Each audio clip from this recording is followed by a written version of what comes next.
22 years of marriage, and the clearest thing my wife ever said to me arrived on a Monday morning in a sealed envelope delivered by a man in a suit who couldn't make eye contact. My name is Charles Grant. I'm 64 years old. I was born in Savannah, Georgia, grew up on the east side of town near the Savannah River, and I have spent the better part of 4 decades buying, developing, and managing commercial real estate across the Lowcountry and the Georgia coast. I am not a flashy man. I drive a 10-year-old Ford pickup that my daughter calls embarrassing. I wear the same Carhartt jacket from November to March. I drink my coffee black. I pay my property taxes early. And until the Monday morning of September 9th, 2024, I thought I had a reasonably honest marriage. I was wrong about that last one. The envelope landed on the kitchen island at 7:45 in the morning. I was standing at the counter eating a bowl of oatmeal and reading through a lease renewal for a warehouse property we manage in the Savannah Port District. The man who delivered it, one of those private process servers who looks uncomfortable in his own skin, handed it over with the hurried apology of someone who has done this 100 times and still hasn't gotten used to it. Renee was already gone. She had left the house at 7, earlier than usual, and I noticed now in retrospect that she had taken her overnight bag. She had not kissed me goodbye. She had not said anything at all, actually. She had just moved through the kitchen in a cloud of expensive perfume and left through the side door while I was in the shower. That should have told me something. I set down my spoon. I opened the envelope. The cover page read, "Petition for Dissolution of Marriage. Renee Lynn Grant, Petitioner, v. Charles Edward Grant, Respondent. Filed in Chatham County Superior Court, State of Georgia. Date of filing, September 6th, 2024. She had filed it on a Friday. Quietly, without a word. And then come home for the weekend, slept in our bed, eaten dinner across the table from me on Saturday night, and said nothing. I want you to hold that image for a moment, because it tells you everything you need to know about who Renee had become. I read through the petition with the same methodical calm I use when I'm reviewing a title insurance report on a troubled property. There was no point in panicking. Panic is expensive. Panic makes you say things your attorney has to spend the next 6 months apologizing for. The demands were itemized in an attachment labeled Proposed Equitable Distribution of Marital Assets. I'll give you the highlights. The house on Habersham Street, a 5-bedroom historic property in the Ardsley Park neighborhood of Savannah that we purchased in 2011 for $820,000 and that was currently worth somewhere north of $1.4 million. Renee wanted it. Sole title. The cars, a 2022 Mercedes GLE that she drove, and a 2020 Land Rover Defender that I drove. She wanted both, on the grounds that she required reliable transportation and that my pickup truck was an adequate alternative. The joint investment accounts. There were 2. One with a balance of approximately $180,000 that we had funded jointly over the years for household and vacation expenses, and one, or so she believed, that held a much more substantial sum representing the accumulated value of my business interests. And then the main event, 50% of Grant Commercial Properties LLC, the business I had built from a single leased warehouse unit in 1991. The company that currently managed 14 commercial properties across Chatham and Bryan counties. The entity that, in Renee's understanding, was worth somewhere in the range of $6 to $8 million. There was one final line in the attachment, a single sentence under the heading, Minor and Dependent Children. It read, "The party's daughter, Maya Grant, age 21, is an adult and therefore no custody arrangement is sought or required." No mention of Maya beyond that. No reference to college support. No request for any continued financial provision for her daughter. Renee had drawn a clean line around the assets she wanted and excluded the only human being she had been responsible for raising. I set the petition down on the kitchen counter. I looked out the window at the live oaks in our front yard, the Spanish moss hanging still in the September morning air. And then I picked up the phone and called my attorney. His name is Phil Tanner. He's been my attorney for 19 years. A quiet, wire-framed man in his late 50s who runs a corporate and real estate law practice out of a converted townhouse on Bull Street in downtown Savannah. Phil has negotiated deals that most people in this city will never know about. He is not dramatic. He does not raise his voice. He is, in my estimation, the most dangerous person in any room he occupies, precisely because nobody ever sees him coming. He picked up on the first ring. He already knew. I got a call from opposing counsel Friday afternoon, Phil said. I was going to reach out today. Are you sitting down? I'm standing in my kitchen eating cold oatmeal. Sit down anyway. A pause. Renee's attorney is a man named Dennis Fogarty. He's family law, aggressive, good track record in Chatham County. He's going to push hard on the business valuation. Let him push. I meant it. Another pause. Longer this time. Charles. I know, Phil. You want to tell me what you want to do here before I start working? I looked at the petition again. I looked at the line about Maya. Give her everything she asked for. Phil went quiet for a full 3 seconds, which for Phil is the equivalent of another man dropping his coffee and saying, "What in the world are you talking about?" Charles. I mean it. Call Fogarty. Tell him we're not contesting. Tell him we'll agree to the full proposed distribution. The house, the cars, the accounts, all of it. You understand what you're giving away. I understand exactly what I'm giving away. I held his eyes. Which is why I'm the one giving it. There was a long silence on the line. Then Phil let out a breath that was about 40% relief and 60% the quiet satisfaction of a man who already knows the ending of a story nobody else has read yet. I'll call him this afternoon, Phil said. One more thing, I added. Make sure Fogarty knows we want the hearing scheduled as soon as possible. No delays on our end. We're ready to close this out. I could hear Phil almost smile. I'll convey that. I hung up. I put the petition back in the envelope. I finished my oatmeal, cold as it was, and drove to the office. Here's something I want you to understand about the kind of man I am, because it matters for everything that follows. I grew up in the East Savannah of the 1970s, in a neighborhood that has since been gentrified beyond recognition. My father, Roy Grant, worked the overnight shift at the Georgia Ports Authority for 31 years. My mother, Elaine, cleaned houses 5 days a week and made the best cornbread in Chatham County. We were not poor, exactly. We were careful. The difference, as my father explained it, was this. Poor people spend what they have. Careful people know where every dollar is before they spend a single one. I built Grant Commercial Properties on that principle. Every acquisition documented, every lease structured, every entity organized the way a surgeon organizes an instrument tray. Nothing out of place, nothing unaccounted for. In October 2022, 2 full years before Renee walked into a lawyer's office, I had restructured my business entirely. There was nothing dramatic about it. There was no fight, no crisis, no sudden revelation. There was just a conversation I had with Phil after completing our company's annual financial review, during which I looked at the numbers and thought very calmly, if something happens to me, this needs to be organized. If something happens to this marriage, this needs to be protected. I was 62 years old. I had a 21-year-old business, and I had a daughter, Maya, then 19, a sophomore at the Savannah College of Art and Design, who I had decided, a long time before that October, was going to be the person I built this for. What I did was entirely legal, thoroughly documented, and invisible to anyone who didn't already know. Grant Commercial Properties LLC was formally dissolved in October 2022. All assets, the 14 properties, the management contracts, the equipment, the operating reserves, were transferred into the Charles E. Grant Irrevocable Family Trust. The trust had 2 named beneficiaries, Maya Christine Grant, primary, and a charitable remainder designated to the Historic Savannah Foundation, secondary. The trustee was Phil Tanner.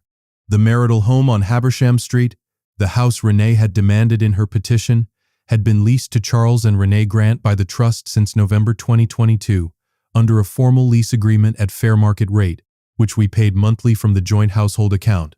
In the eyes of Georgia law and the Chatham County property records, the house was trust property. It was not a marital asset. The 2 cars were also trust assets, leased to us personally. The joint account Renee expected to be the tip of a very large iceberg. It was all that existed outside the trust. $182,000, 22 years of shared expenses and weekend trips, and the occasional extravagance. That was the marital estate, under Georgia law, specifically under OCGA Section 1939 and the case law governing equitable division. Property held in an irrevocable trust, established before the initiation of divorce proceedings, is separate property, not subject to equitable distribution, provided the trust was not created with fraudulent intent to defeat a spouse's interests. Phil had that documentation airtight. The trust predated the divorce filing by nearly 2 years. The business rationale, estate planning, succession structure, charitable intent, was explicit and documented. Renee's attorney had filed a demand for 50% of Grant Commercial Properties LLC. Grant Commercial Properties LLC had not existed since October 2022. I didn't know yet exactly when Dennis Fogarty would figure that out, but I knew precisely where he would be sitting when he did. I need to tell you about the moment Renee left, because I haven't told you the worst part yet. On the Thursday evening after I received the petition, 4 days after she filed, Renee came back to the house to collect some things. She had been staying, I'd learned from a mutual friend, in a rented corporate suite at the Bohemian Hotel on River Street, which runs about $380 a night, and which she was paying for, I noted dryly, out of the joint account I'd agreed to let sit untouched until the hearing. Maya had driven down from her apartment near SCAD that afternoon. She hadn't told me she was coming. She just appeared at the kitchen door around 3 o'clock, dropped her bag on the floor, and stood there for a moment with the particular expression of a 21-year-old who is trying very hard to look more composed than she feels. "Is it true?" she asked. "Which part? That you're just agreeing to everything, that you're not fighting it?" "That's true." No elaboration needed. She sat down at the kitchen table. I poured her a glass of sweet tea. It was a warm September afternoon, and I sat across from her and waited, because Maya has always been a person who needs a moment before she says the real thing. "She didn't ask for anything from me," Maya said finally. Her voice was quiet and careful, the way it gets when she's trying not to let emotion drive. "Not college support, not anything. She just wrote me off as an adult and moved on." "I know. Does that not—" She stopped, looked at her glass. "Does that not bother you?" I want to be honest about what I felt at that moment. Anger, yes. Not the explosive kind. The deep, cold, structural kind that doesn't show on your face. The kind that doesn't meet a scene because it's already decided what it's going to do. I had built 21 years of my working life around the belief that I was protecting this girl's future, and her mother had reduced her to a footnote in a legal document. It bothers me. I looked at her evenly. It also tells me everything I need to know. Maya looked at me steadily. "You have a plan." I didn't answer that directly. "Here's what I need you to do." I leaned forward. "Go back to school. Finish your semester. Don't call her. Don't argue. Don't post anything. Just keep your head down and do your work." She studied me for a long moment with the sharp-eyed patience she's had since she was about 7. Then she nodded once, picked up her glass, and changed the subject. That was Thursday. Renee came by at 6 that evening, moving through the house with the brisk efficiency of someone who has already mentally redecorated. She collected clothes, jewelry, a set of framed prints from the upstairs hallway, and a cashmere throw from the living room. She moved through the spaces we had shared for 13 years with the detached focus of a woman packing for a long trip. She passed Maya in the hallway without stopping. "You look tired." She glanced at our daughter. "Get more sleep." And she was gone. Maya and I ate dinner that night in the kitchen. Leftover chicken and rice. Nothing fancy. Neither of us said much. We didn't need to. I didn't know it yet, but that would be the last civil evening before the hearing, and the last time Renee Grant would set foot in that house as anything other than a tenant. October in Savannah is the month when the city finally exhales. The brutal Georgia summer releases its grip sometime around the first week of October, and the air that replaces it is clean and cool, carrying that particular low-country smell of salt marsh and live oak that you either love completely or never quite understand. The squares fill up again. People eat outside. The city remembers it's beautiful. I spent most of October 2024 doing ordinary things with extraordinary deliberateness. I went to the office on East Bay Street every morning. I reviewed leases and property reports and tenant correspondence. I had lunch at a diner on Drayton Street that I've eaten at since 1993. Always the same corner booth, always the same turkey melt. I called Maya every Sunday evening. I went to bed at 10 and slept without difficulty, which surprised even me. What I did not do was communicate with Renee directly. Phil and Dennis Fogarty handled the procedural exchanges, and there were several of them. Fogarty's office sent interrogatories requesting financial disclosure. Phil provided the documents. All of them. Every tax return, every account statement, every property record. Everything was accurate, Everything was current, and everything pointed in the same direction.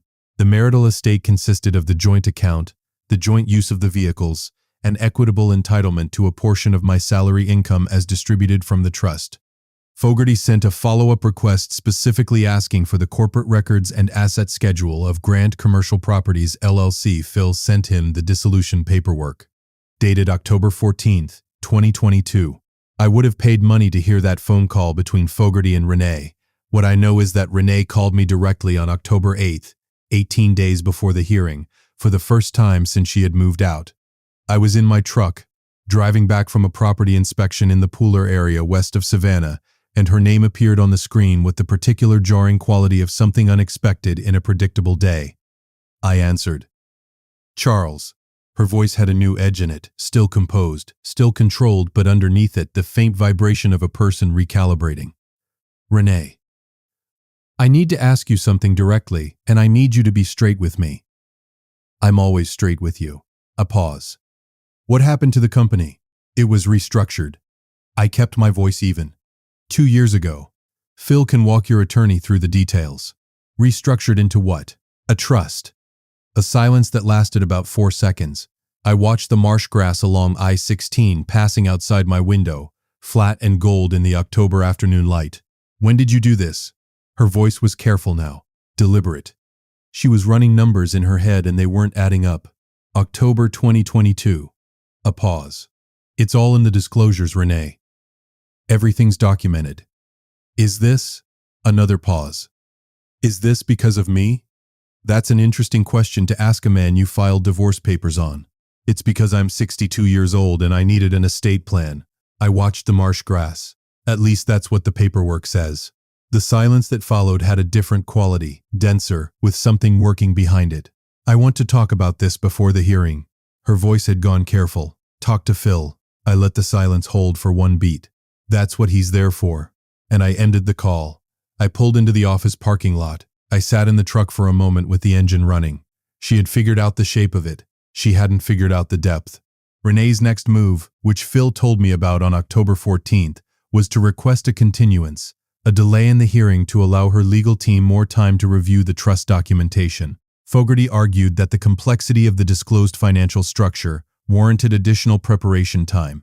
Phil's response was polite, brief, and immovable. His client had agreed to the full proposed distribution from the original petition. His client had provided complete financial disclosure as required. His client saw no basis for delay and wished to proceed to the scheduled hearing on October 23rd. The judge denied the continuance. I want you to understand why I didn't delay things and why I didn't give Renee time to regroup. Not out of cruelty, I want to be honest about that, but out of simple logic. A trap doesn't work if you give the other party time to find the exit.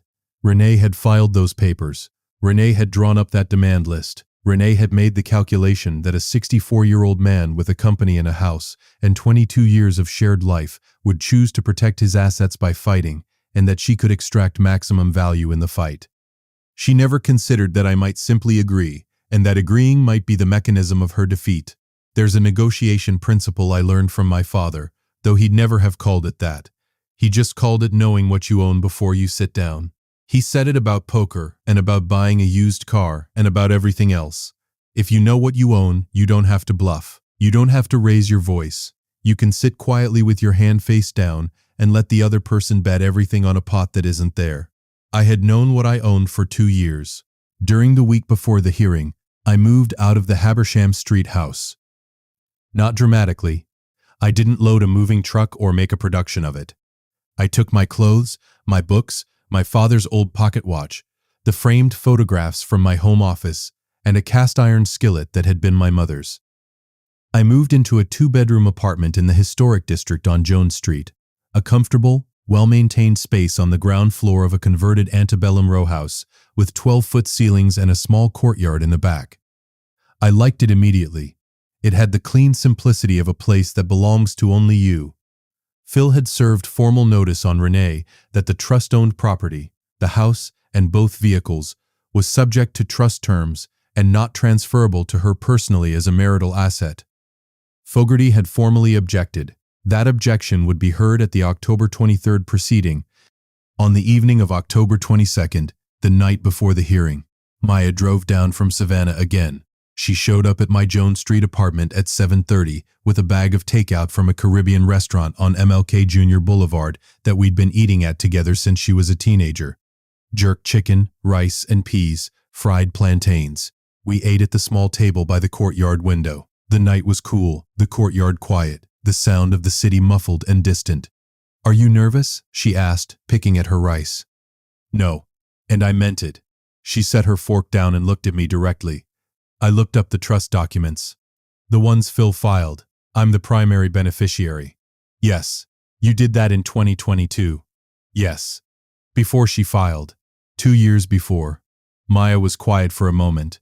The courtyard light caught the angles of her face. She has her grandmother's cheekbones, sharp and precise, and she looked at me with an expression I recognized because I've worn it myself. The look of a person who has just understood something they should have seen earlier. "You saw this coming." Not an accusation, just a statement. I thought about how to answer that honestly. I saw a pattern. I set my fork down, and I made a decision. The decision wasn't about your mother. It was about you. It was about making sure that 21 years of building something didn't disappear into a proceeding because I hadn't organized my affairs properly. She nodded slowly. "Then, what happens tomorrow?" Fogarty presents the demand list. Phil presents the disclosed assets. The judge reviews what's actually in the marital estate. And everyone in that room discovers that the list and the assets don't match the way Renee expected them to. And then, Renee's attorney has a very difficult conversation with his client about the difference between what she asked for and what Georgia law actually allows her to have. Maya picked up her fork again. She speared a piece of plantain. "Is she going to be okay?" she asked quietly. "Like, financially, is she going to be in trouble?" I thought about that question with more care than Renee had ever applied to the equivalent question about Maya. "She'll be fine." I counted it out for her. She gets the joint account. She gets her personal property. She gets equitable distribution of income. She's not walking out destitute, Maya. She just isn't walking out with my life's work. Maya nodded. She ate. After a moment she looked up again. "Why did you build it for me? You could have just spent it. You could have just let it be the marital estate and fought her for your half." I put my fork down. "Because your grandfather spent 31 years loading cargo at the port so that your father could have something to build with. And I spent 33 years building it. The purpose of that, the whole point, was never to accumulate. It was to pass something forward. To give you a foundation that nobody can take out from under you." I looked at her steadily. "Your mother wrote you out of that demand list like you were a line item. I'm not going to let the thing I built for you disappear because of someone else's greed." Maya didn't say anything for a while.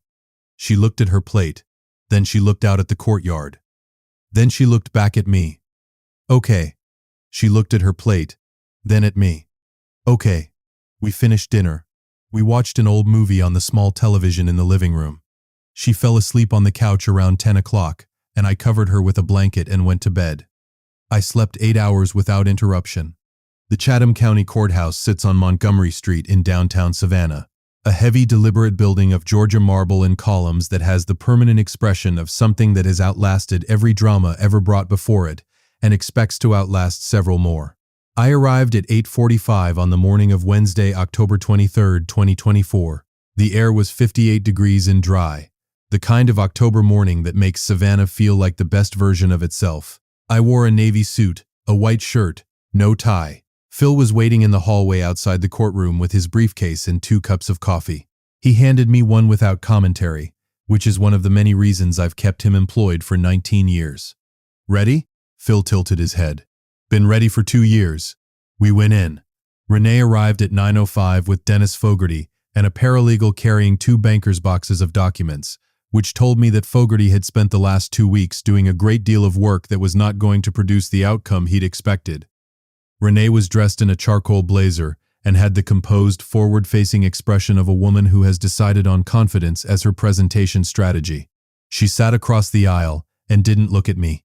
Fogarty opened by reiterating the petition's demands in full: house, cars, accounts, and 50% of Grant Commercial Properties LLC, and argued that the trust restructuring should be examined by the court as a potentially fraudulent conveyance executed with the intent to defeat spousal property rights. Phil's response was measured and surgical. He walked the court through the trust documentation, the dissolution records of the LLC, and the timeline. October 2022 restructuring, no divorce proceedings until September 2024. A 23-month gap between the trust's establishment and the filing of the petition. A documented estate planning rationale. A clearly established pattern of annual estate review that predated the trust. The charitable remainder component. The independence of the trustee. There is no evidence, Phil said, with the quiet authority of a man who does not need to raise his voice because the documents are doing it for him. That the trust was established in contemplation of divorce. It was established in contemplation of a 62-year-old man's mortality and his obligations to his daughter.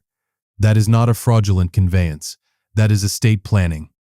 The judge, a woman in her late 50s named Patricia Holbrook, who had the practiced patience of someone who has heard every version of every argument in this building, reviewed the filings without expression. Fogarty requested a recess. The judge granted 15 minutes. I watched Fogarty pull Renee into the hallway through the heavy courtroom door. Through the narrow vertical window beside it, I could see the paralegal spreading documents on a bench.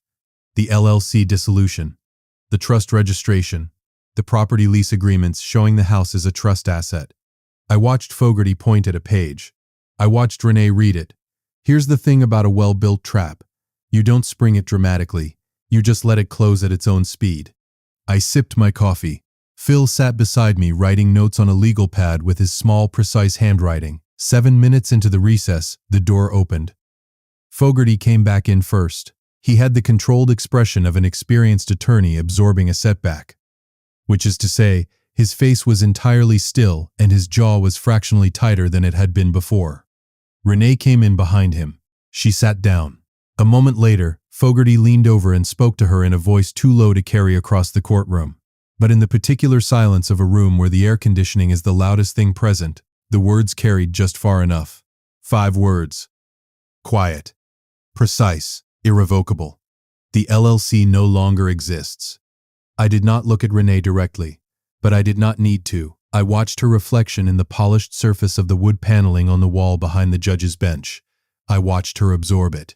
I watched her sit completely still for 3 full seconds. I watched her put her hand flat on the table, very slowly, the way a person steadies themselves when the floor has moved. That was the moment. Not a dramatic scene.